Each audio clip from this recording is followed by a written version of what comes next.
ورحمة الله وبركاته. ازيكم حبايبي؟ عاملين ايه؟ رجعت لكم بفيديو سهل وبسيط زي دايما، وصفاتي سهلة وبسيطة. النهاردة روتين زي اي اسرة مصرية. عملت ايه؟ رحت السوق. هقول لكم كده على طريقتين لتفريز الجوافة والكرنب. بما ان خلاص بقى كل سنة وانتم طيبين، رمضان خلاص 3 شهور ونص كده ويجي. فطبعا كل ما بروح السوق كده بجيب حاجة، ويعني ايه الايام الجاية كل ما فرزن حاجة فرزنها معاكم. هوريكم طريقة الجوافة ازاي نفرزنها. انا جربتها بكذا طريقة، بس والله الطريقة دي هي فعلا احلى طريقة ممكن تفرزنوا بيها. والكرنب ازاي اقول لكم تعملوه تفرزنوه، بس ده كان عندي في الفريزر شايفين.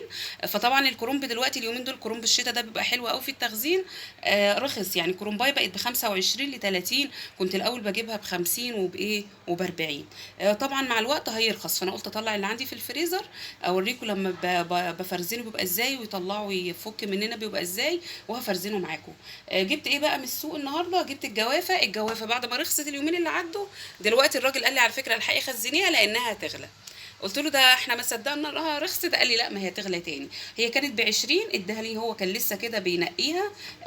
يعني بيفتح القفص بتاعته. جبتها من وش القفص، جبت الكيلو ب 15 جنيه. حلو زي ما انتم شايفين، ما فيهاش اي حاجه، مش طريه ولا حاجه، بس هي كده ايه زي ما انتم شايفين يعني. هفرزنها وهقولها لكم ازاي. وجبت هقول لكم اسعار الحاجات اللي جبتها. انا هعمل النهارده ايه؟ بتنجان محشي وكوسه وفلفل، وهعمل الكرنب. طبعا انا الطريقات عملتها، او طريقه الحشو عملتها في كذا فيديو، بس انا بقول لكم يعني الاسعار وايه. وفيديو سهل وبسيط، والروتين بتاعنا ايه اليومي البسيط زي اي اسره بسيطه. الكوسه جبتها ب 15، والبتنجان جبته ب 13، والفلفل جبته ب 17 زي ما انتم شايفين كده. وجبت معايا برده رمان ب 20، وجبت البرتقان حلو كده برده ب 17 جنيه، والجوافه زي ما قلت لكم ب 15. وطبعا هنا بقى المحشي انا عملته كذا مره، وعملت الخلطه بتاعته. وهنا اسهل منه ما فيش. للي برضو مبتدئين وما بيعرفوش يعملوا الخلطه بتاعته، هنجيب كده بصلتين حلوين، شويه زيت على شويه سمنه، ايا كان الماده الدهنيه اللي عندكم انتوا بتعملوا بيها. هنجيب شويه زيت على شويه سمنه. وهنجيب بصلتين حلوين وهنخرطهم وهنقلي. وهنجيب الطماطم اللي عندنا المفرومه هنحطها، هيتسبك. هنطلعه كده زي ما انتم شايفين في الحله. بصوا، ولا هنقل في صينيه ولا حاجه، هي الحله اللي سبكت فيها هي اللي هعمل فيها الخلطه. معيار الرز طبعا، ده الرز هنا غاسلينه، بيبقى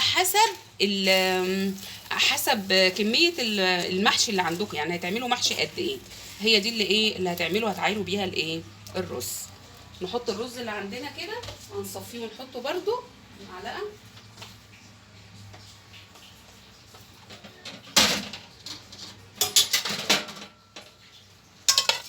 طبعا الايه التسبيكه انتوا بتوع طبعا ايه حاطين بقى كل التوابل اللي عندكم. فلفل اسود، كتروا بقى من الكمون وشطه وكزبره، كل اللي انتوا عايزينه.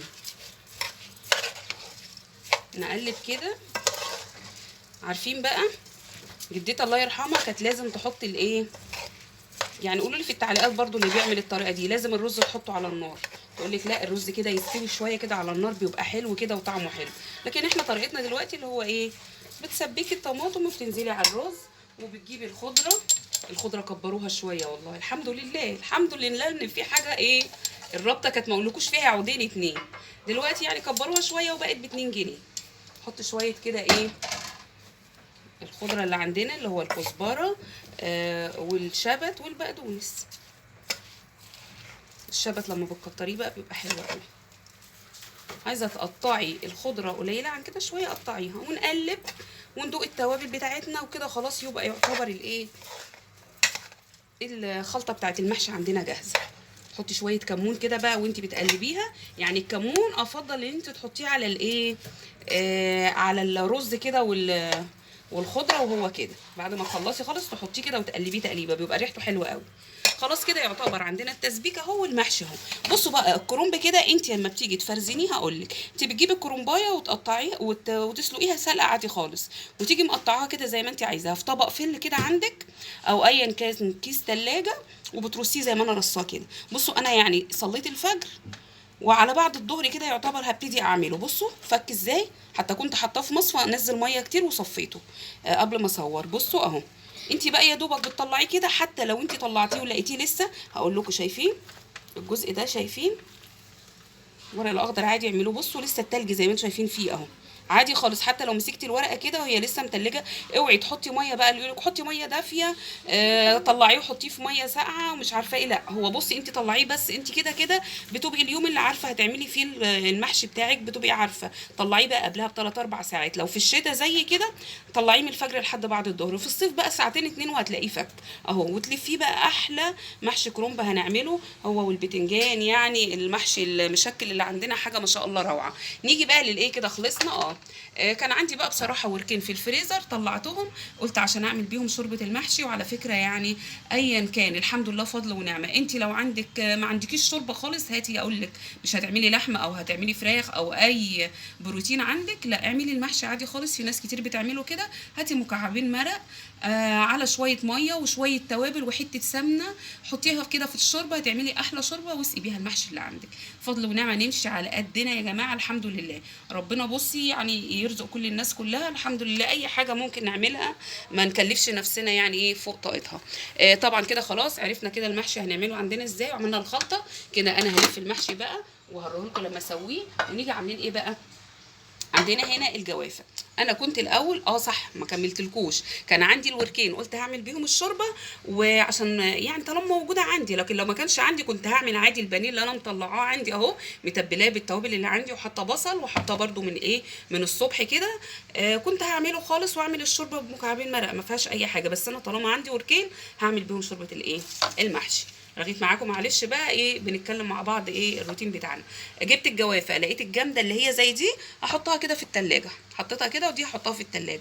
وجبت اللي كنت حاسه انها مستويه شويه مش مستويه يعني تحسي طريه شويه، هعمل ايه بقى، هقطعها كل واحده نصين كده. او عايزه تحطيها سليمه حطيها، واما تطلعيها من الفريزر بتقسميها نصين. بس انا افضل ان انت تقطعيها نصين او اربع تربع كده، علشان لما تطلعيها وتحطيها في الخلاط تبقى فيها نسبه تشبير كده ساقعه شويه، ما تسيبهاش لما تفك خالص. انا الاول كنت بشيل البذر ده بالقلب، كنت بشيل البذر بالقلب. وكنت بعمل اللي هو الجوافه العاديه خالص. هغسل ايدي معلش ثواني واجي.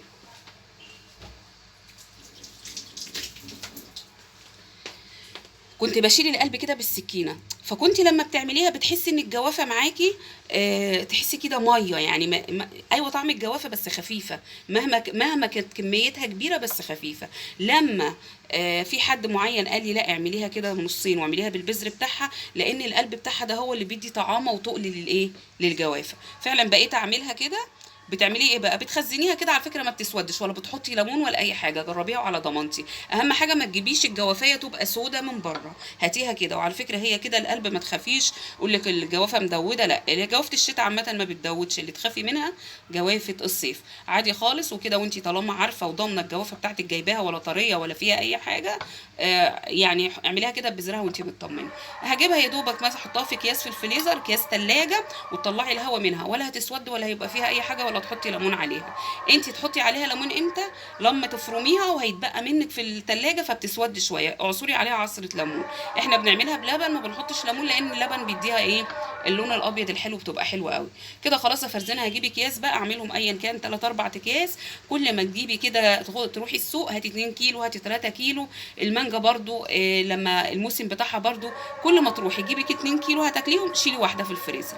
بقول لك والله الطريقه اللي انا بعملها مش مكلفه، وهتحسي ان انت هتعملي الحاجه عندك وبصي تيجي في الاخر تلاقي في الفريزر حاجه كويس.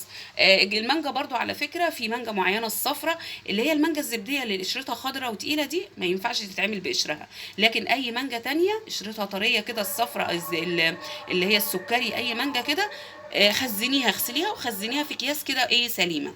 انا برضو بفرزنها دلوقتي كده، بس طبعا الموسم المانجا قرب يخلص فانا بقول لكم يعني جيبي المانجايه برضو تشرحيها شرايح كده لما تطلعيها من الفريزر وفرميها بقشرها، وبرده هتبقى تقيله وجميله. اللي قال لي الطريقه دي على فكره واحد بتاع عصير، هو اللي قال لي احنا بنعملها بقشرها. خزنيها بقشرها وقطعيها شرايح وفروميها وصفيها بالمصفى، هتبقى احلى مانجا عندك. يبقى كده عرفنا طريقه تفريز الجوافه، نحطها في الاكياس بقى ونحطها في الفريزر. وعرفنا ازاي الكرنب بتعمليه، اسلقيه زي كده وتيجي حطاه في طبق فل ايا كان اللي عندك، كيس ثلاجه، وطلعي منه الهواء وتطلعيه كده يفك. احلى طريقه محشي واحلى طريقه تخزين جوافه الجوافه هتعملوها معايا من ايزي منوعات واكلات سهله وبسيطه.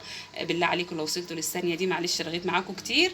يا ريت لايك وشير ومشاركه سواء على صفحتي على الفيسبوك او قناتي على اليوتيوب، فضلا منكم وليس امرا. والسلام عليكم ورحمه الله وبركاته.